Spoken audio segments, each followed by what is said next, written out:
se va a tocar el tema manejo agudo del gran quemado pediátrico. La exposición estará a cargo de la doctora Carolina Chávez Lino.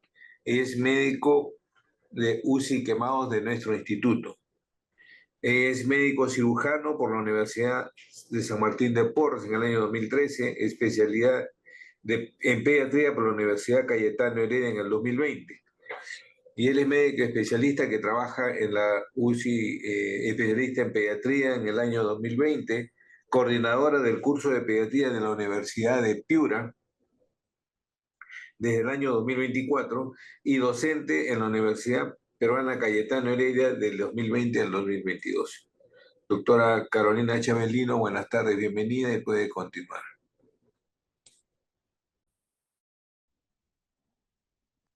Buenas tardes.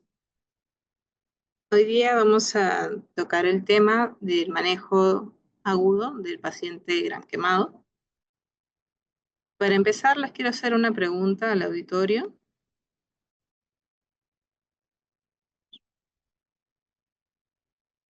Primero vamos a definir algunos objetivos de esta charla, que es capacitar a los residentes en el manejo inicial de quemaduras pediátricas basado en la guía del Instituto de San Borja, bueno, también con revisión de algunas otras guías actualizadas. Y la idea es que al finalizar esa sesión, los residentes puedan responder algunas preguntas, se van a hacer algunos casitos al final, y que el 65% de las veces que respondan sea correcto. Además, se va a desarrollar esto en 45 minutos y vamos a tener los casos al final, como les mencioné. En el contenido vamos a hablar de la evaluación inicial, el manejo de líquidos, la fluidoterapia, el manejo agudo, las complicaciones más frecuentes y las conclusiones.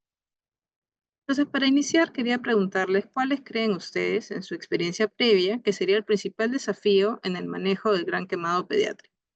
Y para participar pueden ir escribiéndolo en el chat.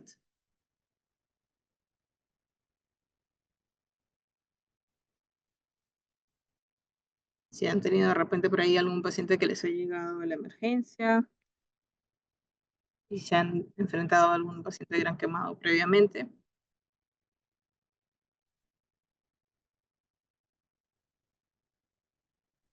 Se ha activado el chat para que todos puedan escribir a todos los participantes. También se ha activado la posibilidad de que puedan abrir su audio. Ok, gracias.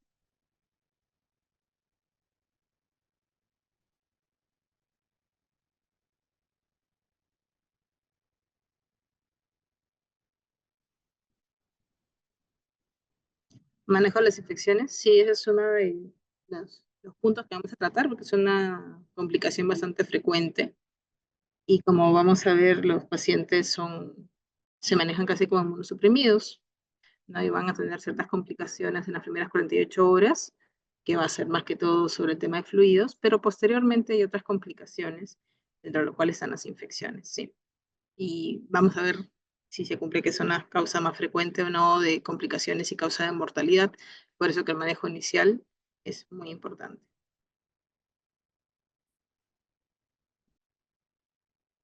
Bueno, entonces las quemaduras pediátricas representan una de las principales causas de hospitalización infantil, sobre todo a nivel de Latinoamérica. Afectan principalmente a menores de 5 años y la gran mayoría suceden en casa.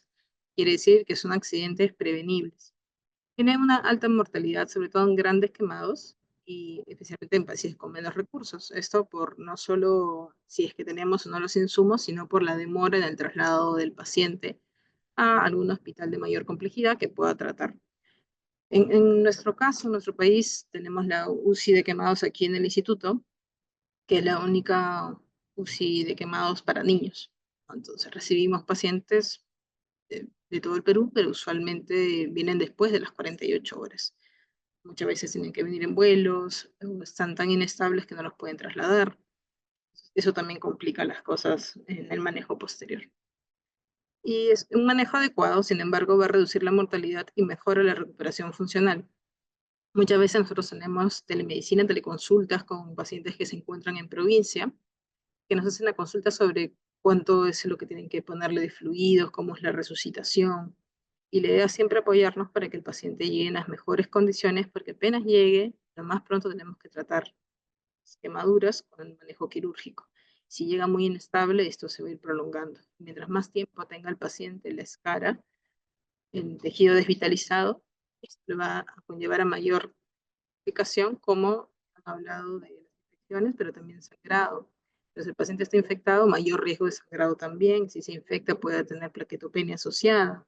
Entonces, todo eso va a hacer que si no lo manejamos en las primeras 48 horas, tenga mayor mortalidad también.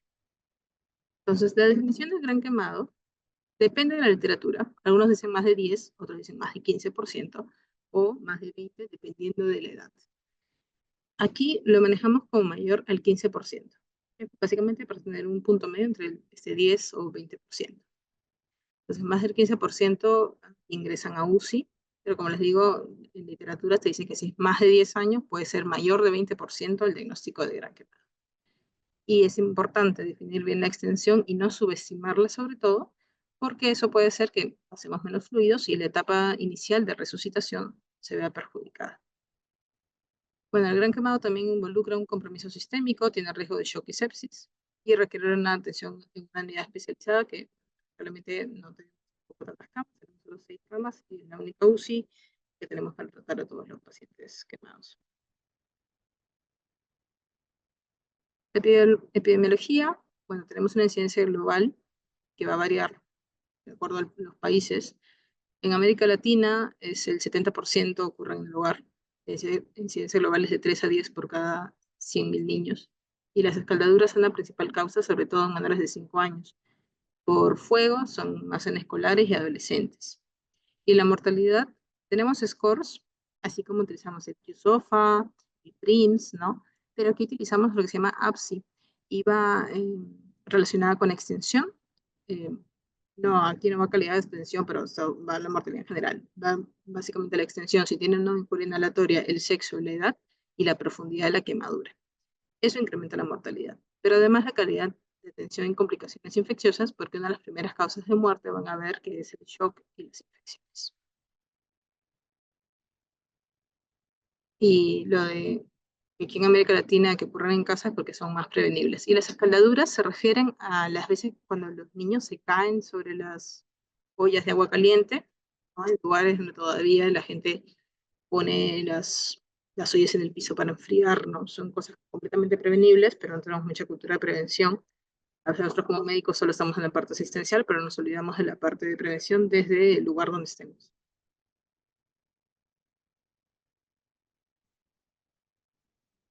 La etiología, como les digo, escaldaduras, agua caliente o líquidos, es lo más frecuente en lactantes y niños pequeños. Los que se caen, los que jalaron el hervidor o jalaron la olla, y sobre todo los que se sientan. Por eso se llama escaldadura, ¿no? Porque va a ser en la zona del pañal usualmente.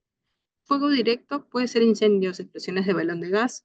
Más común en escolares, usualmente los que nos han tocado aquí por fuego directo ha sido por manipulación. También hemos tenido explosión de balón de gas dentro de los domicilios, pero sobre todo han sido niños que han estado jugando con fósforos y alcohol. Quemaduras eléctricas lo vemos más en adolescentes, usualmente son adolescentes que están trabajando, tienen accidentes con cables de alta tensión, ¿no? Es un poco común que tengamos en niños pequeños, suele ser más en adolescentes, personas ya mayores. Y da una lesión interna, recordarán, ¿no? Y da mucho daño muscular, y radiomielitis, arritmias como complicaciones. Y las quemaduras químicas no son tan frecuentes, pero puede ser por exposición accidental a ácidos, álcalis, y también puede dar un daño profundo. La quemadura química más frecuente que tenemos es cuando pasas algún medicamento, algún fármaco, que puede lesionar la piel, y es que lo pasas por vía periférica.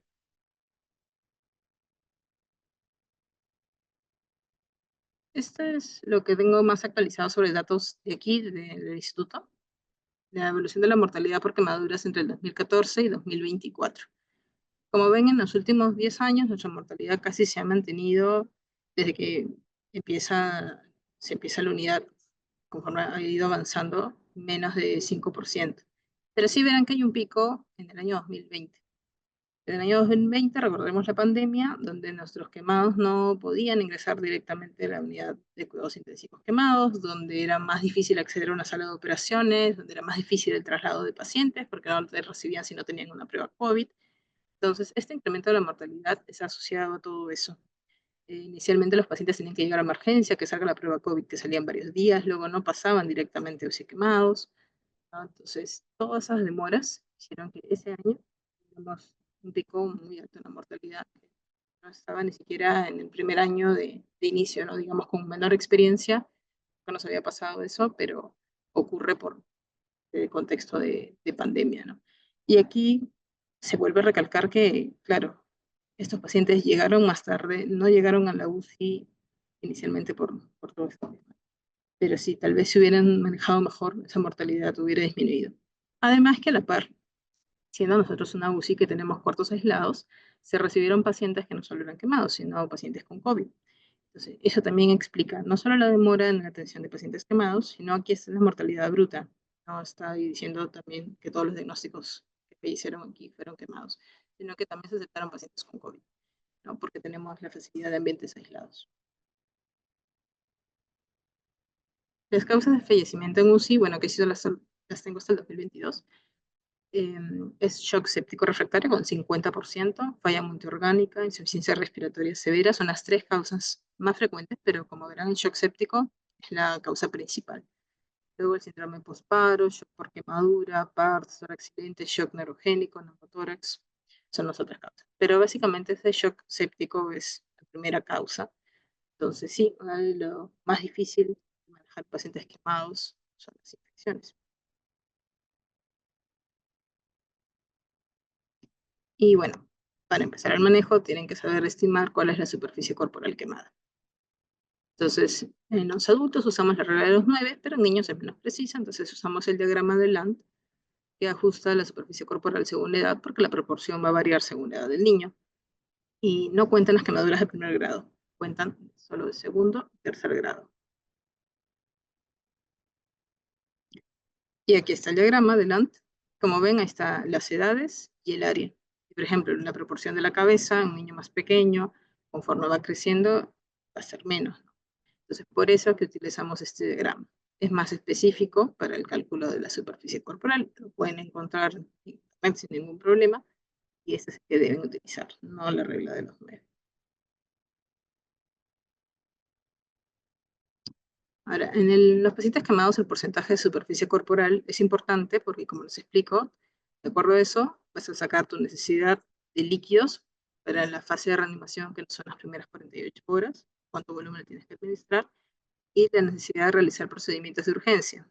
A veces nos ha ocurrido que están en provincia y se hacen la teleconsulta para algún paciente quemado y que tiene una quemadura circunferencial, de repente alrededor de tórax o en extremidades, y ahí tiene que hacerse una esclerotomía en el lugar de emergencia, que lo puede hacer un cirujano general. Es preferible hacerlo en las primeras horas para evitar luego complicaciones de necrosis, pérdida de miembros.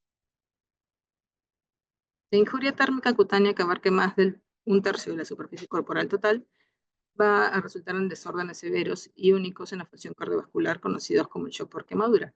Ese tipo de shock es bastante particular porque inicialmente puede ser un shock hipovolémico, pero luego si se infecta se va a asociar a un shock distributivo y por eso viene a ser un shock multifactorial.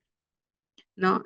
Bueno, se pierde, que es bastante sencillo, la integridad cutánea, entonces se libera histamina, mediadores inflamatorios, luego va a aumentar el resto de la permeabilidad capilar, se pierde plasma hacia el tercer espacio, entonces va a comenzar a haber edema. Inicialmente el edema en las primeras horas va a ser solo en la zona de la quemadura, pero posteriormente, pasado las 12 horas, cuando ya está toda la redistribución del flujo, va a hacer que el edema sea generalizado. Y va a desarrollar un shock hipovolémico de riesgo de una insuficiencia multiorgánica, ¿no?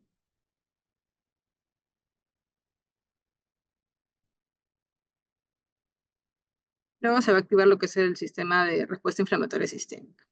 Ahora, en el 2024, cuando ya se hace todo este consenso para no utilizar el término SIRS, pero aún mucha literatura todavía lo van a encontrar, no como el tema de manejo de sepsis, pero sí porque en los quemados, que todavía vas a encontrar literatura donde digan, te hablen de SIRS, se decía que cumplían criterios de SIRS sin estar infectados, ¿no? ¿Y por qué? Porque los niños quemados están en un estado hipermetabólico, entonces cumplían todos los criterios y no necesariamente tenían alguna infección. Entonces se vio que realmente era muy tarde cuando detectaban que el paciente estaba infectado. Pero bueno, luego se han ido actualizando y como les digo, hay otros criterios, por ejemplo el QSOFA, pero igual no está validado en niños. Luego está el Phoenix, que es el último que se validó para la campaña de sepsis. Y también hay un Burn-SOFA, pero que tampoco está validado en niños.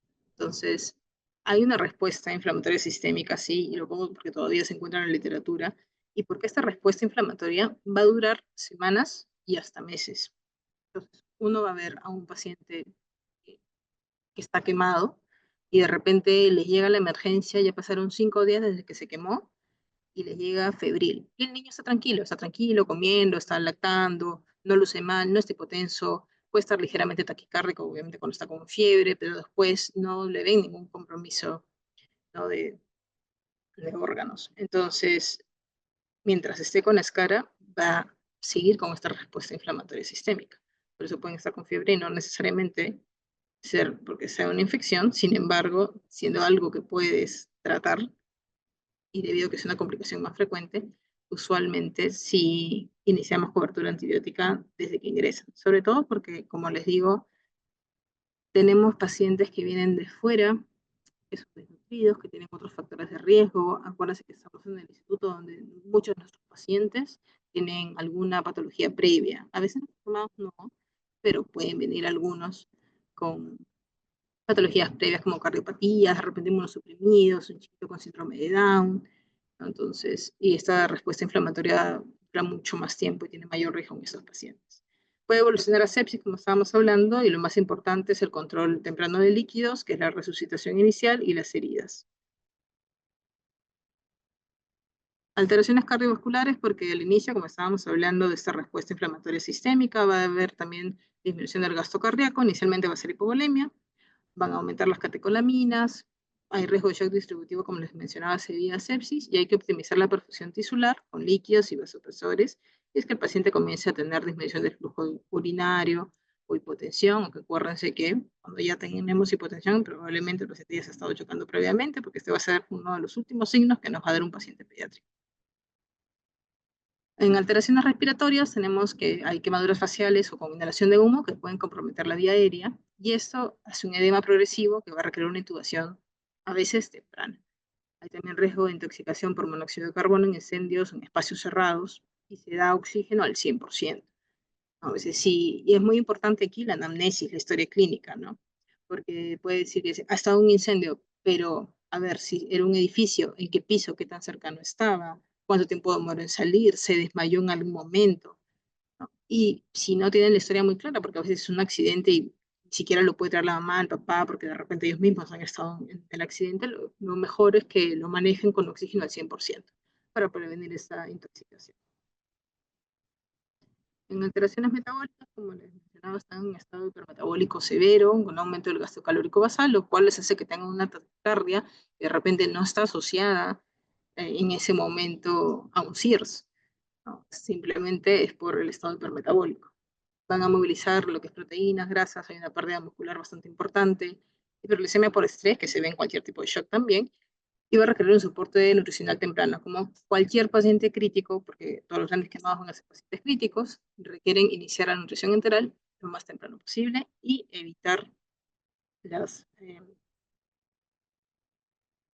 las veces que tenemos que parar esa nutrición. De repente, esos pacientes tienen que entrar a cada rato a procedimientos, a curaciones, a sala de operaciones, y esas pausas en la nutrición también juegan en contra del paciente, porque estos pacientes tienen un requerimiento nutricional mucho más alto que un paciente de UCI de manera regular y que obviamente un paciente de repente que está séptico. Es hasta más de 2 veces lo que requiere un paciente séptico, porque requiere proteínas de 2 a 3 gramos por kilo. Realmente nosotros usamos 1.5. Entonces, sí, pues, en la evaluación inicial del paciente quemado, igual que cualquier paciente crítico, inicien con su ABCDE. Y esto lo van a ver en cualquier algoritmo o programa. En la evaluación primaria, si es por fuego directo, hay que valorar siempre la vía aérea. Ofrecen oxígeno al 100% para prevenir intoxicación por monóxido. Pueden ver si hay una probable progresión a una injuria inhalatoria alta, y eso te va a dar síntomas, signos y síntomas, si el paciente está con babeo, con estridor, con disfonía, está ronco, si observas el examen físico que están las vibrisas quemadas, eso te puede sugerir que sí tiene mayor riesgo, sobre todo si no tienes la historia. Pero si tienes la historia, tienes que preguntar, ok, ¿qué cosas estaba quemando? Además, porque pueden ser químicos y eso te da otro tipo de intoxicación. ¿Cuánto tiempo estuvo? Si salió consciente o inconsciente.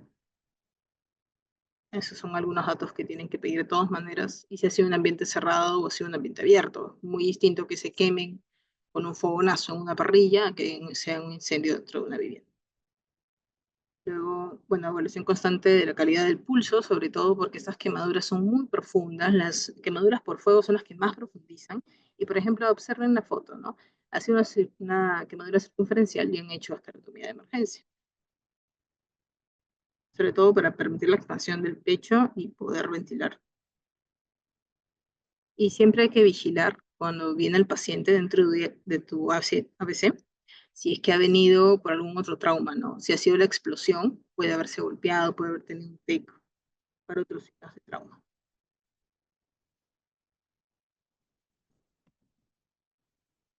Luego, en la monitorización inicial, hay que hacer un monitoreo continuo de funciones vitales, frecuencia cardíaca, frecuencia respiratoria, temperatura, presión arterial y la diuresis horaria. Instalar un acceso vascular central y un catéter vesical para el monitoreo de la diuresis. Puede usarse el lector Ringer, la dextrosa con lector Ringer o cloruro de sodio, dependiendo esto de lo que tenemos, ¿no? De preferencia el lector Ringer, pero puede suceder que ustedes estén en provincia y tienen solo cloruro, problema. Si es un paciente muy pequeño que tiene mayor riesgo de que te haga hipoglicemia, dextrosa. Y los cálculos de la necesidad de fluidos, como les mencioné, se hacen con la superficie corporal total y la superficie corporal total quemada. En pacientes pediátricos tenemos distintas fórmulas. Acá está la de Cincinnati, que son dos tipos acá en las primeras 8 horas, las segundas 8 horas, y va a ser, hay dos, porque es de acuerdo a la edad de los niños. Y Galveston también es otra. Aquí hay otras más, que igual está la de Eagle, la de Cincinnati en niños pequeños, Cincinnati en niños más grandes y Galveston. En verdad ha ido más que todo extrapolándose fórmulas para adultos, que son algunas que todavía usamos cuando son en pacientes que no son grandes quemados, con porcentajes más pequeños, sí podemos usar otro tipo de fórmulas. Utilizamos también la de Carvajal, que es la que tenemos aquí en el instituto, que ahorita se las voy a mostrar. Y acá está el porcentaje de 15%, pero en otros es 10%, que se usa la fórmula de Rosenthal-Evans, es una de las más antiguas y que se hizo para pacientes adultos inicialmente. Y es cuando se utiliza para pacientes que tengan una baja extensión. Entonces, esta fórmula de Evans, que son las más antiguas, utilizan las primeras 24 horas un cristaloide equivalente al 10% del peso corporal y el 50% lo pasas en las primeras 8 horas y el otro 50% en las siguientes 16. Y en las segundas 24 horas bajas el volumen a la mitad. Le pones un cristaloide al 5% del peso corporal y eso lo infundes en las siguientes 24 horas. Y para quemaduras mayores al 15, porque aquí estamos utilizando el 15% como grande quemado, vamos a utilizar lo que es la fórmula de Carvajal, que se basa en la de Schreiner Galveston, Texas. Entonces, es una mezcla, es muy similar también a la de Parkland. Todos han sido modificaciones de fórmulas previas. Entonces, en las primeras 24 horas utilizamos el basal más un volumen de reposición. El basal va a ser 2000 por metro cuadrado, en reposición 5000 por la superficie corporal total quemada, igual 50% en las primeras 8 horas y 50% en las siguientes.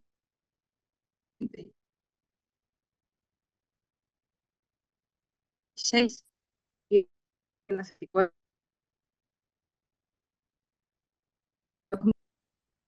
porcentaje máximo 50%, si el paciente gran quemado 60%.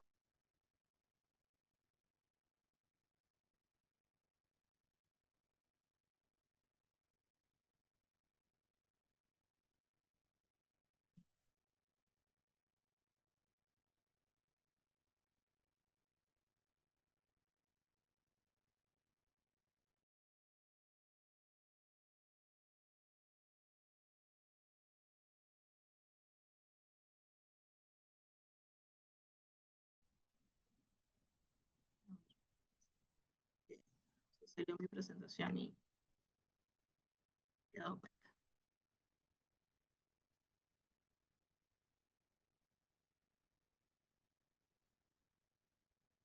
Bueno, les había hablado de las fórmulas que estábamos utilizando. Aquí usamos el corte de 15% para grandes quemados, como les expliqué, según la literatura puede ser 10 o 15%.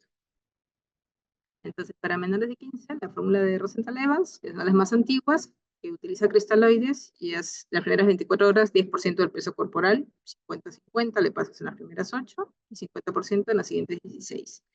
Y las segundas 24 horas, el volumen de cristaloide equivale al 5% del peso corporal. Y eso se pasan en 24 horas. En cambio, si es un gran quemado, que es más del 15%, se utiliza la fórmula de Carvajal. Y como les mencionaba, en la parte se les da dos volúmenes, basal y de reposición. El basal va a ser 2000 cc por metro cuadrado de superficie corporal total, y la reposición se va a basar en la superficie corporal total quemada. Calculan el volumen y le dan el 50% en las primeras 8, 50% en las siguientes 16. Y las segundas 24 horas, el basal va a ser 1500 por metro cuadrado y la reposición 3750. Ahora, esta fórmula calcula como máximo 50% de superficie corporal total quemada. Quiere decir que si tienes un paciente que tiene 55, 60%, en tu fórmula tú le vas a poner 50% como máximo. No se utiliza un porcentaje mayor a ese. Ahora, ¿y cómo sé si lo estoy hidratando bien? Vamos a ver otros signos clínicos, ¿no? Por lo que les digo, si tienes un gran quemado más del 50%. Ahora, para hacer la parte de resucitación tenemos el uso de cristaloides y el uso de coloides. Se usa el uso de coloides para estabilizar el agua corporal total, que va a estar mal distribuida por la parte que hemos hablado del shock, y pueden usarse con seguridad luego de 12 horas de sucedido el trauma térmico. Algunos te hablan de 6 horas, 12, 4, porque han visto que cuando se usaba con menos tiempo había mayor mortalidad porque la redistribución de flujo todavía no se llegaba a establecer hasta las 12 horas aproximadamente. Entonces, nosotros lo utilizamos después de 12 horas, porque es donde mayor evidencia se ha visto que puede usarse con más seguridad sin aumentar la mortalidad. Entre las soluciones coloides que tenemos es el plasma fresco, que es fácil de conseguir, y también la albúmina. Entonces puedes utilizar el plasma fresco congelado o plasma simple. Y el primer día le das el peso por la superficie corporal quemada, por 1, y el segundo día lo mismo, pero por 0.5. Entonces, a partir de las 12 horas que se quemó el niño, y por eso también en la historia clínica, en análisis, preguntar a qué hora se quemó, eso es muy importante. De acuerdo a eso va a depender tu resucitación y a la hora que puedas aplicar cristaloides. En la albúmina, es el otro que les mencioné, para niños con menos de 30 kilos de peso, 12.5 gramos al día, y más de 30 kilos, 25 gramos por día. Más fácil, le das de 0.5 a 1 gramo kilo día. No lo administran en bolo, pueden pasarlo en infusión. Pueden pasarlo de manera continua o en infusión de 2 o 3 horas, o pueden dejar, si tienen ya un catéter, una buena vía, y se debe descontar del plan diario de hidratación. No se olviden de esa parte, porque a veces le están pasando y de pronto sale 4 cc, 5 cc para pasarle 1 gramo kilo día y no lo han restado de su plan de hidratación.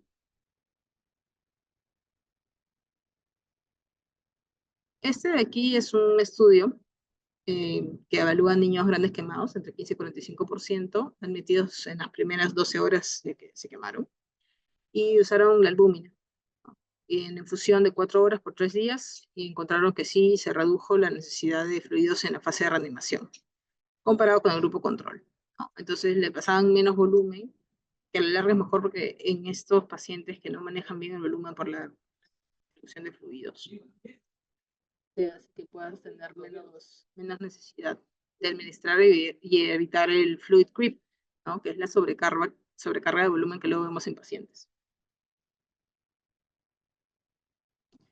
También sale la vitamina C, una megadosis de ácido ascórbico durante las primeras 24 a 48 horas post la quemadura reduce la necesidad de volumen de hidratación en la fase de reanimación por volumen, ¿no? De todas maneras, igual nosotros no lo usamos, es un estudio bastante antiguo y no hay tampoco tanto nivel de evidencia.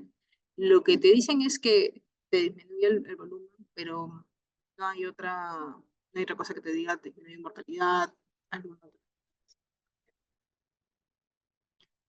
Otros fluidos de hidratación. A ver, cuando ya pasan las 48 horas, ya no es necesario que lo hidraten con lactato de Ringer, pueden utilizar cloruro, pueden utilizar dextrosa, y ahí sí ya no necesitan ninguna fórmula, ya utilizan su Folidate, ¿no? Utilizan soluciones de saludo normal, no utilizan soluciones hipotónicas, y ya ahí depende del peso, ya no tiene nada que ver tu superficie corporal total quemada. Y puedes utilizar, si es un niño pequeño, como les decía, no tiene riesgo de hipoglicemia, utilice mejor dextrosa, y una dextrosa al 1 normal. Cada 48 horas te hidratas igual que cualquier otro paciente. ¿Qué ha cambiado en lo que es resucitación? Bueno, la fórmula de Parkland es la que sigue vigente, con algunas modificaciones que se han hecho de otras fórmulas como la de Brook.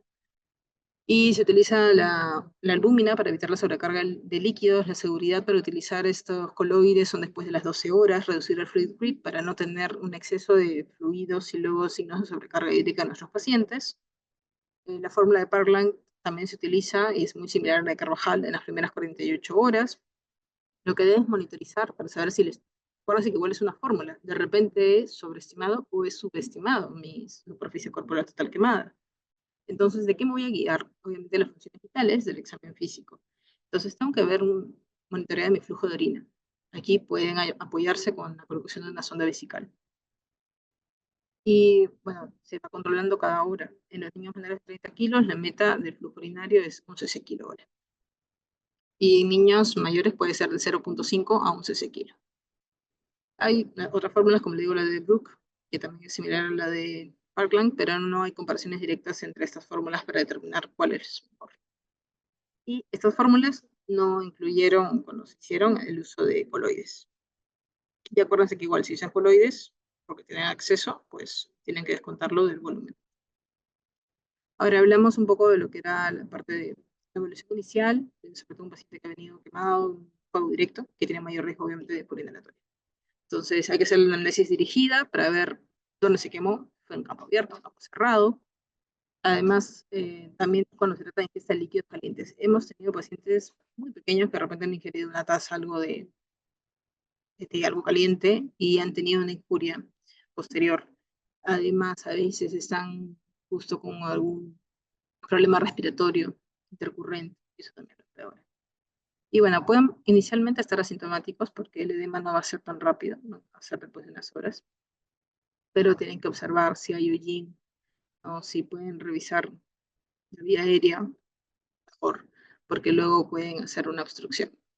Entonces los síntomas pueden ser sutiles o inespecíficos, pero después de 12, 24 horas, ustedes van a notar de repente si se quemó rostro, edema en la boca, los labios, los párpados, ¿no? Los ojos. Entonces ahí van a poder ver que ya hay mayor riesgo de que este niño, así como está el edema por fuera que ustedes pueden observar por dentro, si el niño comienza a presentar paveo, disfonía, estridor, entonces ahí tienes una evidencia de injuria inhalatoria. Y ahí entre cualquier sospecha, tienes una alta sospecha, ya debes intubar para proteger la vía aérea. Ahora son algunas imágenes de cómo se puede ver las quemaduras, se ve blanquecino y obviamente con una estenosis importante. Aquí también una lesión térmica de cuerdas vocales. Esto sí hemos tenido bastante en niños con quemaduras por fuego y algunos muy pequeños con líquido caliente. Y bueno, la secuela va a ser una estenosis. Muchos de estos niños, sobre todo mientras más pequeños, han terminado con traqueostomías, ¿no? Por estenosis.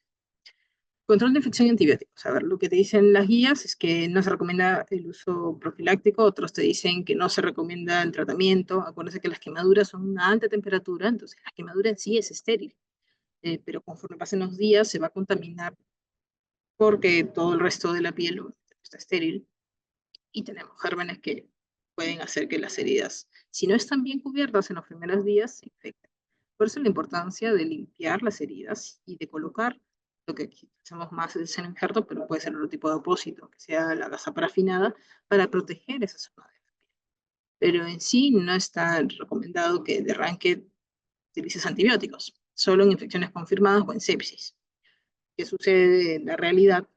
Es que muchos llegan sépticos. Llegan pacientes después de varios días, han estado en otros hospitales, les han puesto un catéter varias veces hemos tenido, vienen de otros hospitales y de pronto tomamos un hemocultivo desde que ingresan porque vienen con algún pasivo de otro lugar y están contaminados o están sépticos. Entonces, la realidad es que sí, muchas veces iniciamos el tratamiento antibiótico ante la sospecha, ante que tú evalúas a tu paciente y dices, uy, además es un desnutrido, tiene alguna otra comorbilidad, pero siempre tratemos de no irnos de repente a bancomeros de arranque, ¿no? Si lo van a tener ustedes en emergencia y lo van a trasladar, tomen los exámenes, tomen sus cultivos, si ven que viene con fiebre, con alguna sospecha de infección, y pueden utilizar antibióticos como oxacilina, ¿no? No se vayan de frente a quemar algún antibiótico de amplio espectro. Hay riesgo de infecciones las más frecuentes, por Pseudomonas y MRSA, en quemaduras extensas. Y cuando son pacientes de hospitalización prolongada, algunos se ponen más de 10 días, otros a partir de la tercera o cuarta semana, que ya busques hongos y también virus, ¿no? Sobre todo reactivación de virus como el citomegalovirus, aparte son pacientes que son politransfundidos, pero que ante un trauma, una injuria, van a también inmunosuprimir, se pueden reactivar infecciones virales previas. Luego el soporte nutricional, como les dije, hay que empezar la nutrición lo más pronto, esto como en cualquier paciente crítico. Si se inicia antes de las 48 horas, va a mejorar la supervivencia, pero si no lo logran, igual, lo más pronto, iniciar la nutrición enteral. Si un alto requerimiento proteico va de 2 a 3 gramos kilo día. Algunos te dicen hasta 4, pero de 2 a 3. Y se utiliza también betabloqueadores, xandrolona, no tenemos nosotros, pero utilizamos propranolol para reducir la pérdida muscular, porque acuérdense que están en un estado hipercatabólico, van a estar taquicárdicos de manera persistente, y si vemos que, a ver, no está chocado el chiquito, está taquicárdico sin fiebre, taquicárdico sin dolor, taquicárdico sin signos de infección, entonces, por descarte, que a todo paciente taquicárdico le van a poner propranolol, pero si ya descartaron que no es por dolor, que no es por sepsis, que no es por ninguna otra causa o medicamentos, entonces pueden iniciar betabloqueadores. ¿Hasta cuánto dura este estado hipercatabólico? Dura semanas, meses. De hecho, en la parte nutricional se ha visto que hasta los 2 años el paciente no recupera, puede no llegar a recuperar el percentil en el que se encontraba. Entonces sí, utilizamos por bastante tiempo beta-bloqueadores, obviamente observando la presión y la frecuencia cardíaca para regularizar el tema de dosis. Va de 1 a 4 miligramos kilo día en pacientes quemados. El manejo del dolor es un enfoque multimodal. Usualmente utilizamos opioides, ketamina, algunos otros analgésicos, utilizamos metamizol, utilizamos paracetamol. Evitamos lo que son benzodiazepinas por riesgo de delirio, y bueno, lo cual te van a ayudar a manejar el dolor. Y ustedes pueden iniciar de repente con tramadol, que también nos va bastante bien, sino que si son quemaduras ya muy extensas, muy grandes, entonces a veces ya ahí ya pasamos a morfina. Pero pueden usar tramadol con paracetamol si tienen endovenoso, si no tolera la vía oral, para usar el paracetamol endovenoso o el metamizol, menos mal nosotros no vamos a tener ningún problema con efectos secundarios o adversos por el uso de metamizol de manera horaria. Y métodos no farmacológicos, obviamente no dependen del estado de shock, pero cuando ya los pacientes, como les mencionaba, están en una fase de estabilización, ya estás en hospitalización, en UCI, tienen una estancia bastante prolongada de acuerdo al porcentaje de la quemadura y profundidad. Hay métodos no farmacológicos como el juego y en otros lugares se utiliza lo que es realidad virtual. Eso les ayuda inclusive para sus terapias de rehabilitación, se está utilizando mucho en otros países. El tratamiento quirúrgico, de esto no voy a extender, solo aquí es para mostrarles en esta foto las zonas. Tenemos 3 zonas siempre de la quemadura, que es la zona de coagulación, una zona de estasis y una zona de hiperemia. Mientras más pronto tú cubras la quemadura, vas a evitar que la quemadura se profundice. Va a depender también del estado nutricional del paciente, de si fue por fuego o si fue por líquido, ¿no? Pero se dice que mientras más rápido lo cubras, o sea, me refiero a cubrirlo con un apósito, por ejemplo, cubrirlo con un seno injerto, va a hacer que esto no se profundice. Muchas veces la quemadura puede ser de un segundo grado superficial y a los días ya es profundo, ¿no? O pasar a tercer grado en el caso de quemaduras por fuego.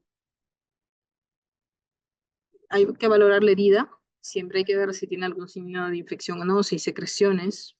No les mencioné, pero en el caso de infecciones, el gol estándar es tomar el cultivo de tejido de piel, no una muestra de secreción, porque como sabremos, toda la piel igual está con gérmenes siempre. Entonces, lo mejor es el cultivo de tejidos, es el gol estándar, pero que es como tomar una muestra de biopsia, que lo puede hacer el cirujano. Pero ustedes igual pueden valorar si hay secreciones, hay mal olor. Pueden utilizar antimicrobianos tópicos, el más usado es sulfadecina de plata, porque no causa tantos efectos adversos. El acetato, el apósito de hidrofibra, plata, pero esto no lo tenemos. Ambacitracina, mupirocina. Dentro de estos, el más recomendado es la sulfadiacina. Pero va a depender de adecuarnos a lo que tenemos también. Mejor es dejarlo cubierto, por lo menos con algún antimicrobiano tópico. Y también lo que tienen que ver es cuánto es el tiempo de acción de cada antimicrobiano que vayan a utilizar, ¿no? Porque hay unos que duran 24 horas, otros que pueden durar 3 días. Entonces, si le voy a poner tal crema o tal apósito, ¿cuántos días puedo pasar hasta una siguiente curación? Lo más importante, como han visto que el 70% de quemaduras ocurren en la casa, es la educación y la prevención. Los programas de prevención han reducido la incidencia en 19% en América Latina. Y bueno, hay que utilizar algunas estrategias educativas en hogares y escuelas para disminuir las lesiones en niños. Esto a veces es lo que nos falta hacer, un poco de actividad extramural. ¿No? El sistema de salud no ayuda mucho en esto, pero a veces no se sale mucho extramuros a estas prevenciones. Y la gran mayoría de nuestros niños, lamentablemente, son accidentes dentro de casa. A ver, de los 6 que tengo ahorita han sido, tengo un niño que sí fue un accidente por una explosión, una moto, la otra que se cayó en una olla de agua caliente, el otro que jaló el hervidor, o sea, cosas completamente prevenibles, ¿no?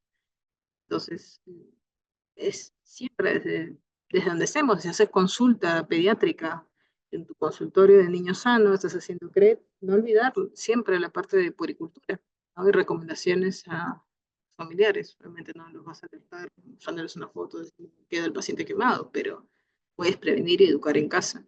A veces han sido el último paciente que tengo de 7 meses que es algún hervidor, porque a veces los ponen en andadores, les ponen cosas que ya no se utilizan, que no están recomendadas. Entonces, desde el lugar donde estemos, así no veamos pacientes quemados con frecuencia, pero sí vemos niños en consultorio, siempre, ¿no?, ahondar en esta parte de la prevención y educación.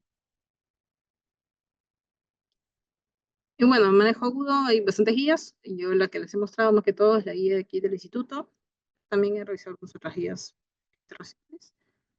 Y comparando el manejo de América Latina versus global, bueno, por ejemplo, el Texas, que tienen un centro de quemados para niños, las quemaduras son por otros motivos, o suelen ser como tenemos nosotros, ¿no?, escaladura en niños pequeños, pero el manejo es muy similar. De repente en la parte quirúrgica pueden variar algunas cosas.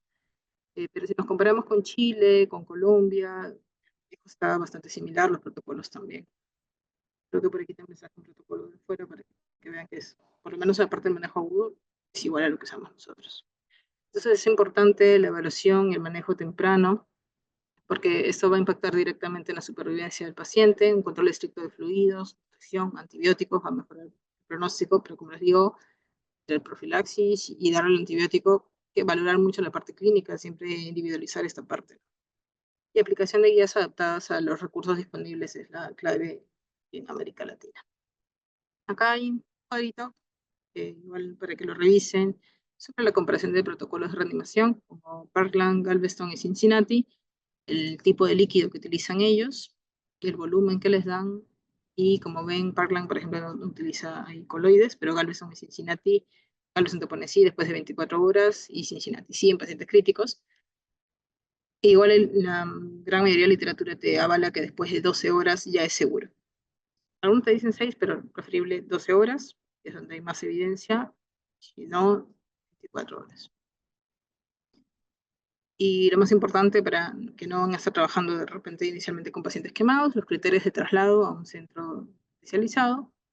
Si es mayor de 10%, en niños menores de 10 años, sí va a requerir un traslado, sobre todo también en las zonas que esté. Porque yo les he dicho que 15% es lo que seamos nosotros aquí, pero en lactantes, entre 10 y 15, así puede haber ahí bastante diferencia. Entonces, es preferible si tienen más de 10% de un niño pequeño, trasladarlo a un centro especializado.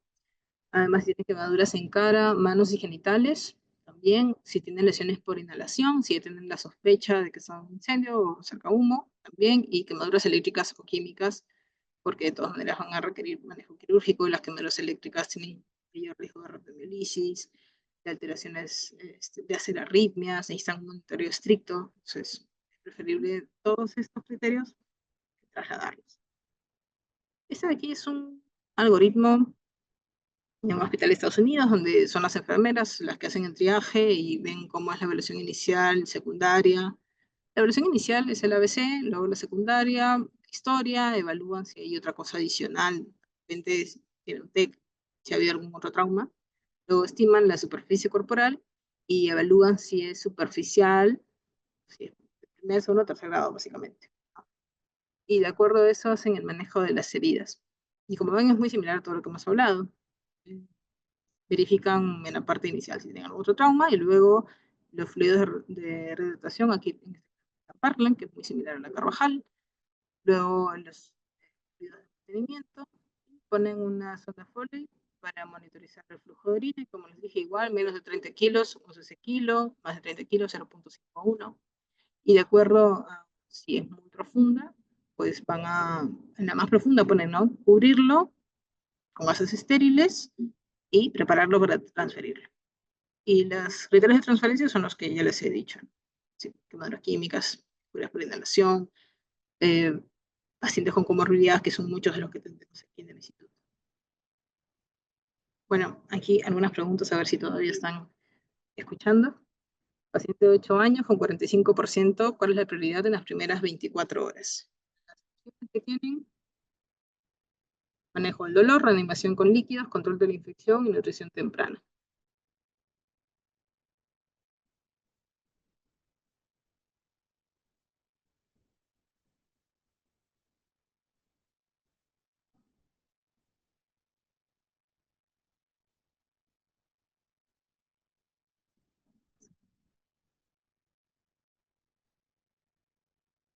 Reanimación con fluidos, líquidos, sí.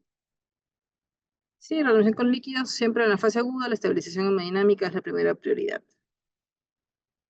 Son bastante sencillos los casos. 5 años, quemadura eléctrica en ambas extremidades superiores. ¿Cuál es el riesgo más importante? Lo que hemos hablado algo de quemaduras eléctricas. Será la infección, rabdomiólisis, sepsis o hipoglicemia. De hecho, te puede hacer todas, ¿no? Infección, puede ser cualquier quemadura. Sí, progresa la infección, sepsis, puede ser hipoglicemia por estrés. Pero aquí la principal es rabdomiólisis, ¿no? Entonces ahí tienen que vigilar siempre el tema de hidratación.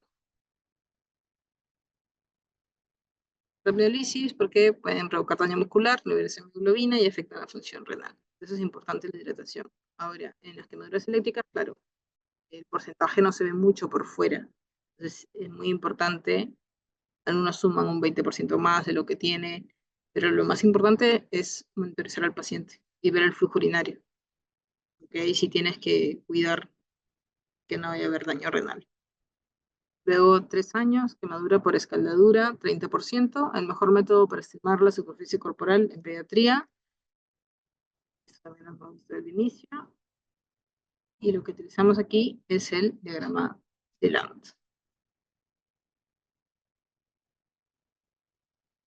Es el método más preciso por las diferencias en la proporción corporal por la edad, ¿no?, como les mostré en el diagrama. Paciente de 6 años, con quemadura de tercer grado en cara y cuello, presenta estridor. ¿Cuál es el siguiente paso? Oxígeno al 100% o oxígeno por cánula en este caso, nebulización con adrenalina, intubación o monitorización.